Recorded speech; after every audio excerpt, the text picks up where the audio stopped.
E aí nós vamos falar que são dois acontecimentos que englobam em três acontecimentos, porque está dividido em duas partes, né?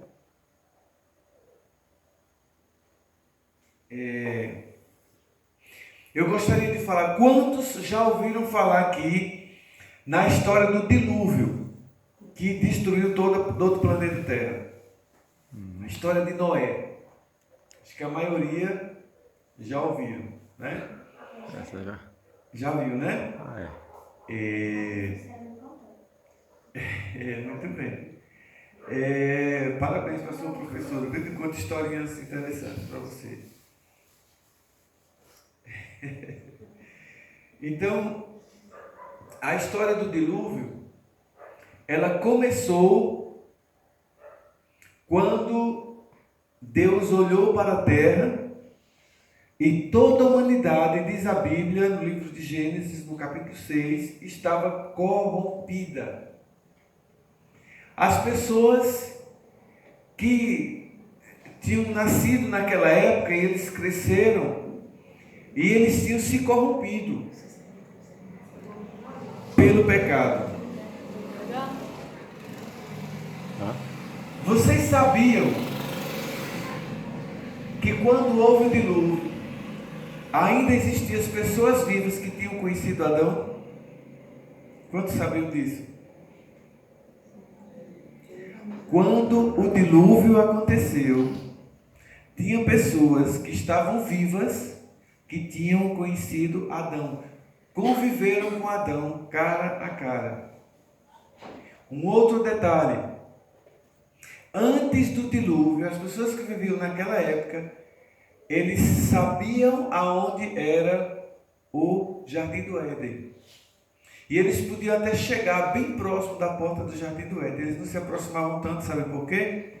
Porque na porta do Jardim do Éden existia dois anjos de plantão com a espada afiada em suas mãos, para que ninguém entrasse no Jardim do Éden.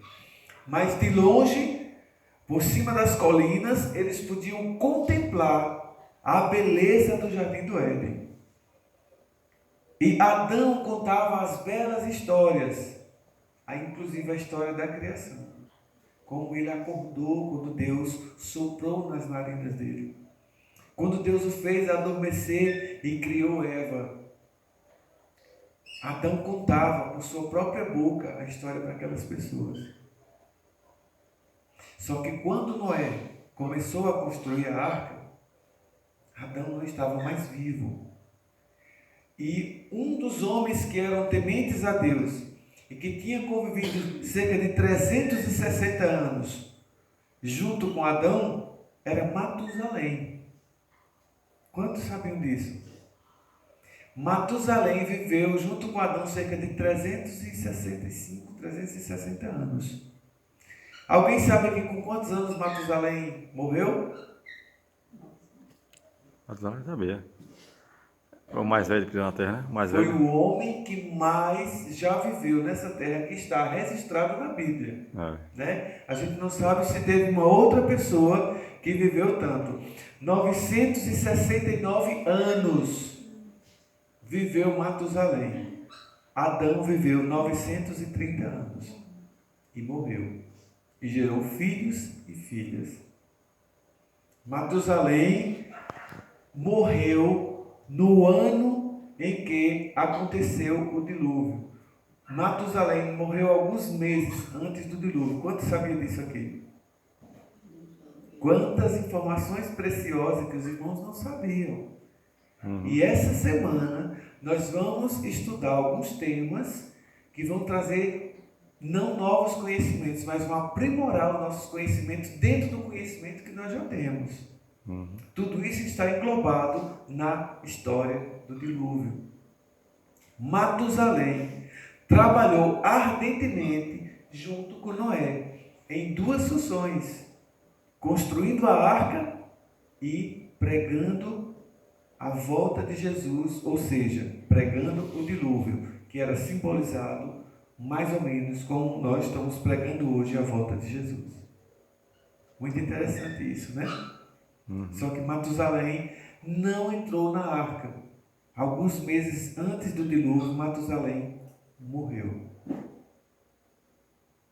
As pessoas daquela época, apesar de ter ouvido da boca do próprio Matusalém histórias tão originais que ouviram da boca de Adão e da boca de outros, mesmo assim eles endureceram o coração e não quiseram entrar na arca. Noé construiu aquela arca foi com muita, mas muita dificuldade. Depois do dilúvio, quase todas as coisas mudaram aqui na terra. Quase todas as coisas. Sabe uma coisa que mudou? A idade dos homens. Até o dilúvio, as pessoas viviam 900, 800. Depois do dilúvio, eles passaram a ter 300, 300 e pouco. E depois, os anos se reduziram. E Jesus disse, o próprio Deus falou que os anos dos homens não passariam de 120 anos. E hoje nós estamos com a idade bem mais reduzida, né? Vendo as pessoas morrem, a estimativa de vida hoje é entre 65 e 75 anos. E aqueles que passarem disso se gloriem, porque Deus está dando misericórdia. Pronto. Então, as pessoas ouviram as pregações falando que ia chover. As pessoas não acreditavam, sabe por quê? Porque antes do dilúvio não chovia. Quantos sabiam aqui disso, que antes do dilúvio não chovia? Não chovia antes do dilúvio. Então a terra era seca e esturricada? Não era. Como era a terra? A terra era úmida. Não precisava chover. É como se tivesse chovido no dia anterior. Não era alagadiça, né? Não era aquele lameiro, não era assim. Mas a terra era úmida, né? Se você cavava um palmo de terra, estava bem molhadinha a terra, como se tivesse chovido ali há umas semanas de muita chuva. Muito interessante. E isso fazia com que as plantas e as árvores, as grandes árvores, que eram de portes gigantes, crescessem abundantemente. Os seus frutos fossem maravilhosos, grandes e gostosos. Um outro detalhe. Antes do dilúvio, a madeira das árvores, elas eram duras, semelhantes a pedras. Ela não era mole como as madeiras de hoje, não. Isso mudou depois do dilúvio. E Noé trabalhava ardentemente, serrando madeira, cortando madeira, e serrando madeira e pregando. Cada martelada e cada cachoar, vou falar isso, né? Do serrote, cada barulho do serrote era como se fosse uma pregação. E Noé não cessava de falar para as pessoas: estou construindo uma arca, porque o Senhor Deus me falou que vai chover. Deus vai destruir a terra com chuva. Vou fazer uma arca, aparelhar uma arca para caber todas as pessoas dentro. E as pessoas davam risada, né? Que barco era esse que ele queria construir?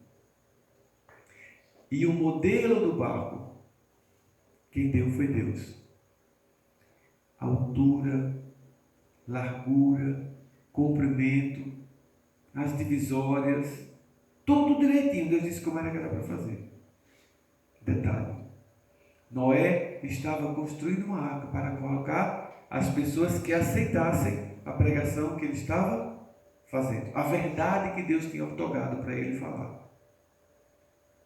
Noé não estava preparando uma arca ali. Na mente de Noé, ele não estava preparando uma arca para animais, não. Era para a gente. Mas uma vez que os homens não aceitaram, e os que aceitaram morreram antes do dilúvio, Deus disse a Noé: agora você vai pegar um casal de cada animal imundo e 7 casais de cada animal puro e vai botar dentro da arca. Agora vocês imaginem, na mente de Noé, como era que ele ia fazer isso. Eu acho que se pedisse a cada um de nós aqui para pegar pelo menos 5 casais de animais daí no mato, a gente ia sentir a maior dificuldade do mundo. Bastava 5 casais de animais diferentes, ou aves diferentes. Dá trabalho, né? Seria um trabalho. Agora você imagine, não é? Tem que escolher esse mundo sem fim de animais. Onde era que ele ia achar esses animais? No livro Patriarcas e Profetas, fala, no capítulo 7. Se vocês tiverem o livro em casa, vocês podem ler. A Bíblia fala, mas fala de forma bem resumida, que quando Deus anunciou Noé, é época de recolher os animais. Noé estava se preparando para recolher os animais. De repente, eles ouviram, as pessoas daquela época começaram a ouvir um barulho muito grande. Vocês já viram como é um barulho de uma boiada correndo? Uhum. Cavalos, quando começam a correr nos pastos, quando entra aquelas agonias de correr, eles fazem um cavalo, faz o maior barulho. Agora você imagina um mundo sem fim de elefante, de zebra, de cavalo, de jegue, de girafa, e tudo quanto é animal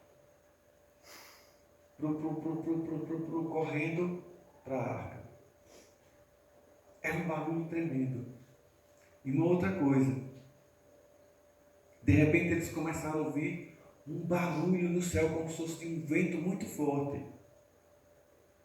Vocês já viram quando quando vocês estão assim, que tem aqueles passos que andam de banda, quando eles voam lá, assim, de repente o barulho que eles fazem, né? Uhum. Agora vocês imaginem, de cada casal de animal que era limpo, 7 casais, e de cada animal que era imundo, ave que era imundo, um casal, voando sobre o céu.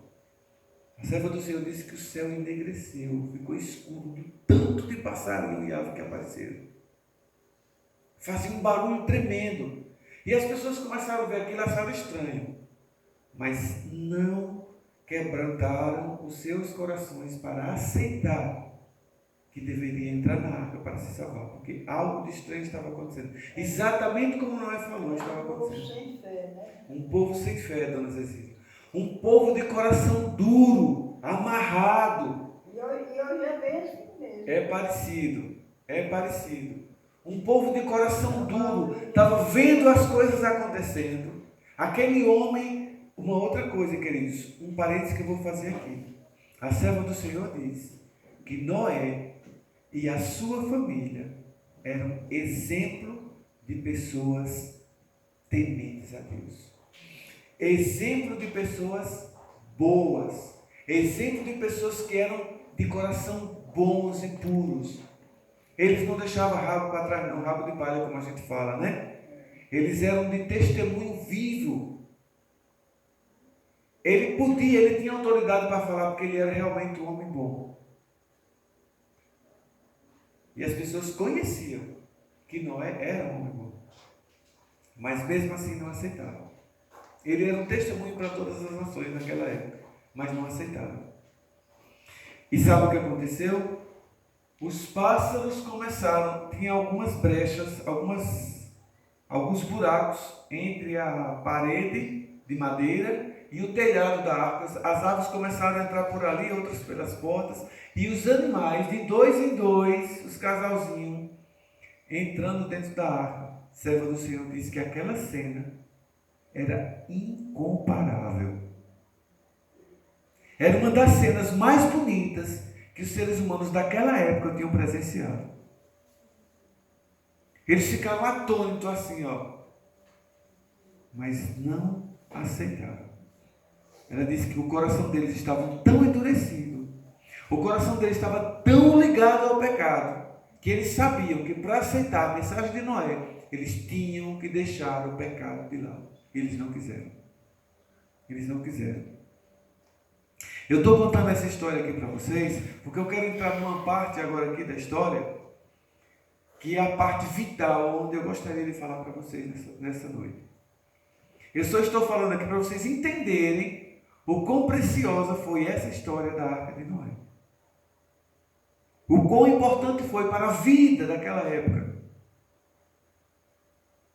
A serva do Senhor disse que Noé, ele começou a vender os seus bens para comprar madeiras e pregos, porque ele não tinha condições de fabricar tudo para a arca. Ele começou a vender os seus bens. Chegou um momento em que Noé não tinha tempo para plantar o seu milho, o seu feijão, plantar suas verduras, porque ele estava ligado muito à arca e faltava alimento na casa de Noé. Ou ele comprava, ou pessoas bondosas que tinham nas suas casas traziam e davam para Noé, porque senão ele ia passar fome. Foi muito dificultoso para Noé construir aquela arca. Não foi fácil. De forma nenhuma não foi fácil. E sabe o que aconteceu? Noé ficou pobre. Noé, quando entrou na arca, ele entrou com uma mão na frente e a outra atrás. Sabe por quê? Porque para sustentar aquele monte de animais, Noé teve que comprar muito trigo, Noé teve que comprar muita semente, Noé teve que comprar muito... eles dão um nome lá de capim seco, né? Que os reis da época estocavam para quando vinham os anos de seca, ele dava ração dos animais. É como se fossem os silos de hoje, né? Esses silos que eles fazem, né? Então Noé teve que comprar isso tudo. Então quando Noé entrou na arca, não restava um centavo em seu bolso. Podemos dizer que quando Noé entrou na arca com a sua família, eram os homens mais pobres que existiam em cima da terra.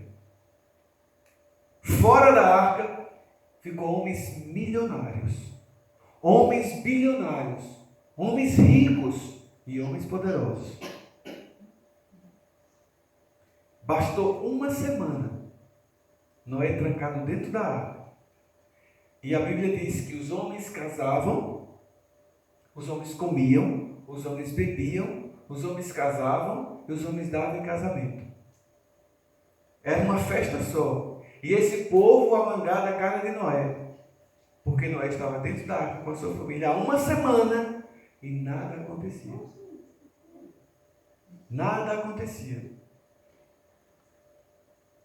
Só que quando chegou no 7º dia, que Noé estava ali dentro, começou algumas nuvens negras a aparecer, as quais nunca tinham aparecido. De repente as pessoas começaram a ouvir um clarão. Um clarão ia apagar, um clarão ia apagar. E de repente eles começaram a ouvir explosões, estrondos. Mas que brilho era esse que aparecia? Eram os relâmpagos. Até então ninguém sabia o que era isso. E aí o estrondo que eles ouviram era o quê? Trovões. Eles não conheciam esse negócio. Nem Noé conhecia. E Noé ficou assustado. Lá estava a arca cheia de animais, estocado de comidas, e a família de Noé. De repente veio um anjo e fechou a tampa da arca, lacrou por fora. E quando a chuva começou a cair, que o céu ficou escuro, as pessoas começaram a se assustar, e vai chover mesmo, e Noé está com razão. E aquelas pessoas, um detalhe que eu gostaria de falar para vocês: nos 7 dias que Noé estava na arca, e antes que o anjo fechasse a porta, Noé olhava pela porta da arca, as pessoas mangando dele e ele chorando. O coração de Noé doía, porque ele confiava em Deus, e ele sabia que a chuva ia cair, que todas aquelas pessoas que estavam mangando dele iam morrer. E ele tinha deixado vizinhos, ele tinha deixado parentes, ele tinha deixado amigos do coração, ele tinha deixado crianças, adolescentes, jovens e pessoas idosas. Ninguém quis ouvir o conselho de Noé. E quando a arca foi fechada pelo anjo de Deus e foi vedada por fora, Noé não teve acesso à tranca que abria a porta.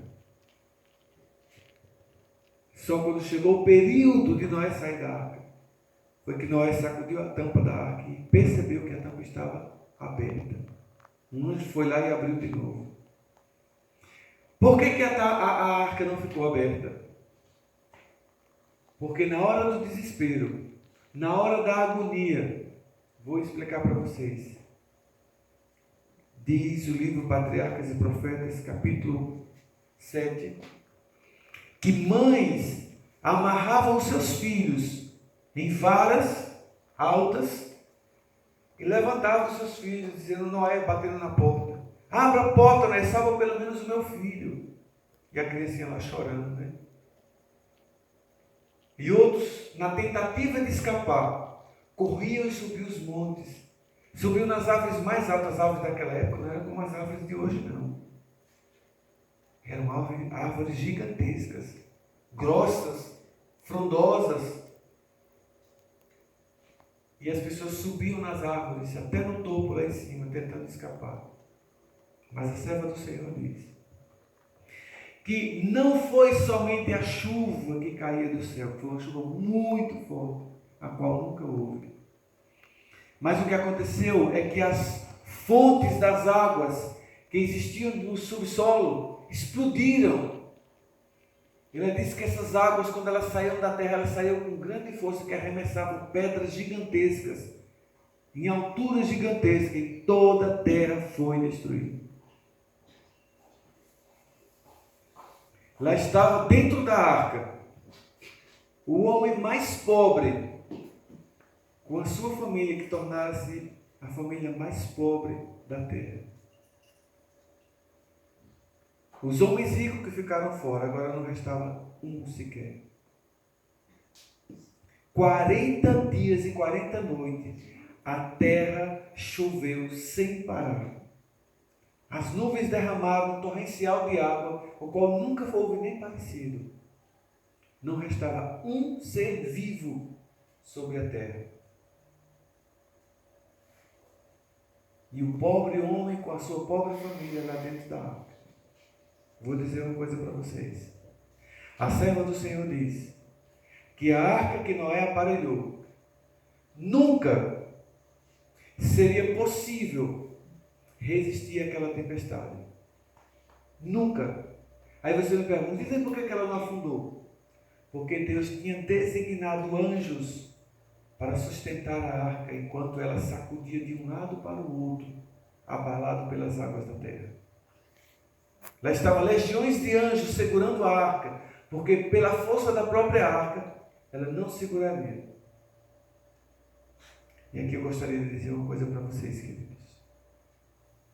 No trabalho que nós temos que fazer para a obra de Deus, somos humanos. E tem uma parte que o homem faz, que Deus não faz. É a arca. E tem uma outra parte que Deus faz e o homem não consegue fazer. É sustentar as coisas quando o dilúvio vem. É sustentar as coisas quando a gente pensa que tudo vai se acabar. É sustentar as coisas quando a gente vê tudo desmoronando ao nosso redor. E nesse momento, quando Deus age, quando o homem não pode agir. Coisas que estão além dos nossos olhos, estão além das nossas forças. É Deus que age. Agora, quando nós temos que meter a mão na obra e fazer, Deus não faz por nós. Anjos não são designados para fazer por nós. Nós que temos que fazer a nossa parte. É o nosso trabalho braçal. É as nossas palavras. Deus não fala, Ele só instrui.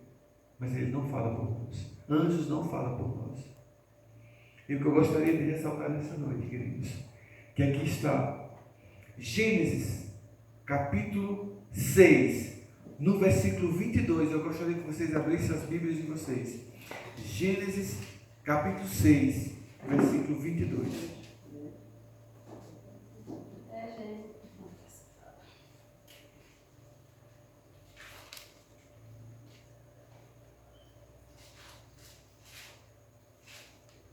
Gênesis capítulo 6.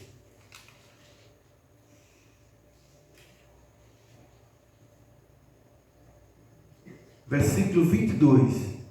Assim fez Noé, consoante ou conforme, conforme tudo o que Deus lhe havia ordenado ou orientado.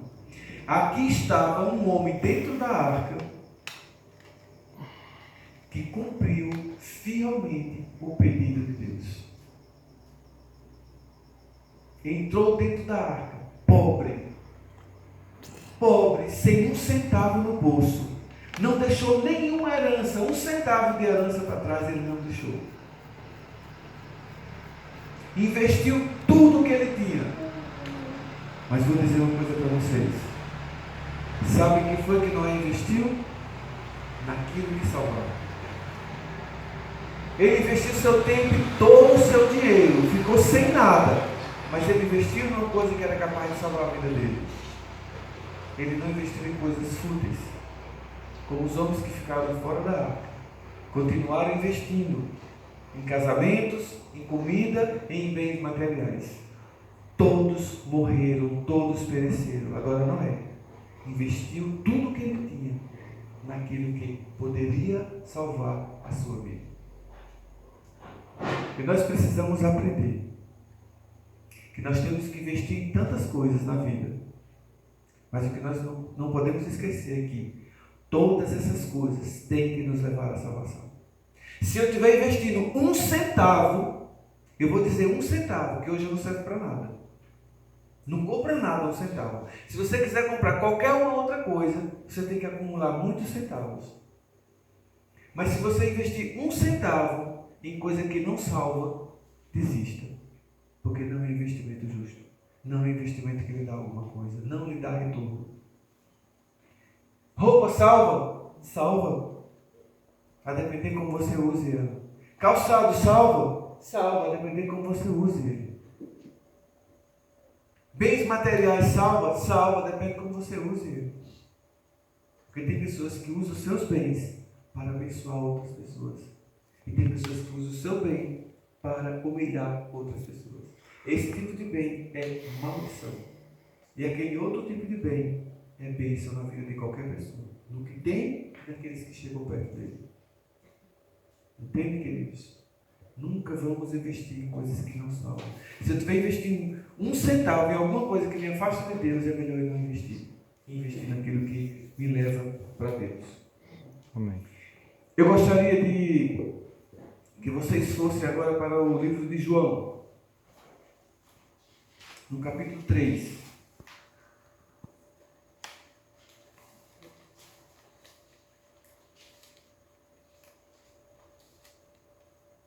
Amém? Versículo 16. Aqui diz o seguinte, olha: porque Deus amou o mundo de tal maneira que deu o seu Filho unigênito, para que todo aquele que nele crê não pereça, mas tenha a vida eterna. Queridos, Amém. Deus investiu tudo que Ele podia investir para nos salvar, para nos dar a vida, para que pudéssemos ter direito à vida eterna. Aqui está um versículo bíblico que diz que Deus deu o único filho que Ele tinha. E se falando de filho, Deus ficou pobre como Noé. Não para se salvar, mas para nos salvar. Deus não ficou com outro filho. Era o único que Ele tinha. E esse único filho morreu por nós para nos salvar. Amém. Fizeram muito bem os homens quando planejaram e projetaram uma semana para se falar do sacrifício de Jesus. Porque vale a pena se falar do sacrifício de Jesus. Eu acho que uma semana seria pouco para se celebrar. É pena que os homens, a cada dia que passa, vão se desviando mais, pensando nos seus próprios prazeres, na sua própria vontade, e desistem de adorar o Deus verdadeiro, o Deus que salva. Queridos, hoje eu estava montando uma parabólica na casa de um cliente e enquanto eu estava montando a parabólica aqui, tinha um bar bem próximo e o dono da casa estava comigo ali. E uma pessoa chamou ele: "Ei, vem aqui para a gente tomar um vinho, não sei o quê." Ele falou: "Estamos na quaresma. E na quaresma eu não bebo." Eu achei interessante esse negócio dele. Ele falou, entrou o primeiro dia da quaresma, até o último dia eu não bebo. Ele disse, é momento de nós meditarmos em outras coisas, mas em bebida não. Eu achei muito interessante isso. Respeito pelas coisas de Deus. Nós podemos beber qualquer dia? Melhor que não. Mas se tem um momento de se falar de Deus, tem um momento de se respeitar, e é a crença dele, respeite a sua crença. Tem gente que tem sua crença e nem sua própria crença respeita. Perdeu o respeito por tudo que é Deus. E Deus não merece que nós percamos o respeito por Ele, de forma nenhuma. Porque o único filho que Ele tinha, Ele deu para morrer por nós. Ele investiu. Fala, minha irmã. Meu pai, a gente carregava nos carotes, né? Sim, sim. E na quaresma, ele não botava. Na Semana Santa, na semana da quaresma, na primeira e na última. Ele não botava na garagem, ele não carregava. Entendi. Carregava na cabeça, ele não carregava. Muito interessante. Ensinava a você, quem tinha um rádio, tirava as pilhas, quem tinha um violão, tirava as cordas. São crenças fundamentais.